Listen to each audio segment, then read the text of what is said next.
Salut, alors là, je vais faire une petite vidéo pour vous expliquer pourquoi est-ce que j'ai la foi. Pourquoi est-ce que j'ai la foi? Souvent nous les chrétiens, en fait, on a envie de vouloir donner des explications. On a envie de vouloir donner des arguments à ceux qui nous posent la question. Mais pourquoi je suis malade et je prie? Pourquoi je suis pas guéri? Pourquoi il y a ceci? Pourquoi il y a cela? Et nous on veut argumenter. Et on veut défendre notre foi par rapport à ça. C'est pas que c'est mal, hein, mais on oublie que c'est Dieu qui convainc, c'est l'Esprit Saint qui convainc de péché et de jugement, c'est pas nous. Donc on n'a pas à se lancer dans des grandes argumentations.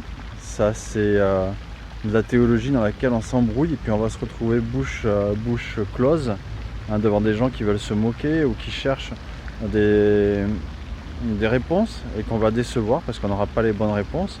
À la rigueur, comme dit ma femme, on peut leur demander d'aller eux-mêmes poser la question à Dieu, parce qu'il vaut mieux s'adresser à Dieu qu'à ses saints. Et du coup, on peut espérer, si on prie pour eux, que Dieu va se révéler à eux et va leur parler de son amour.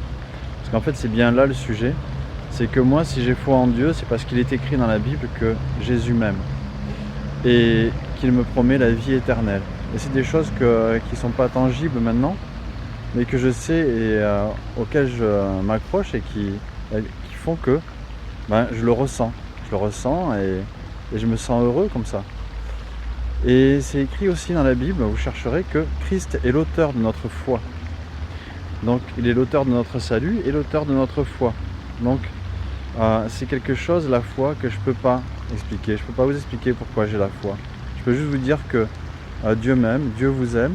Et c'est pour ça que moi, je choisis de l'aimer en retour. Et maintenant, s'il y a des gens qui vous posent la question, mais pourquoi et qu'est-ce qu'on peut faire pour que les autres y croient? Simplement priez pour eux, manifestez-leur l'amour de Dieu. Voilà, moi je crois pas parce que Dieu m'a promis la vie facile. C'est pas vrai, parce que Jésus, quand il était à certains endroits, il ne pouvait pas faire de miracles, il est dit ou très peu à cause du manque de foi de certains.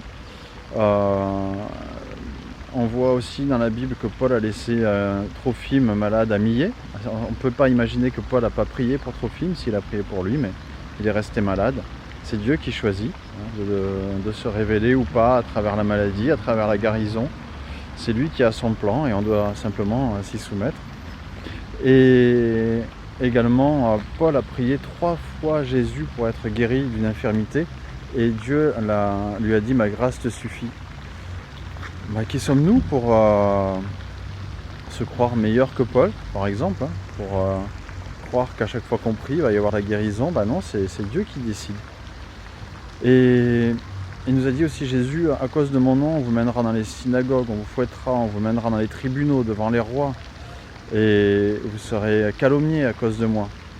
Donc il ne nous promet pas la vie facile, mais en tout cas ce qu'il nous promet, c'est qu'il nous aime et la vie éternelle. Et voir qu'il est allé jusqu'à la croix par amour pour moi, moi ça me suffit pour choisir de l'aimer. Voilà, je vous souhaite une bonne journée.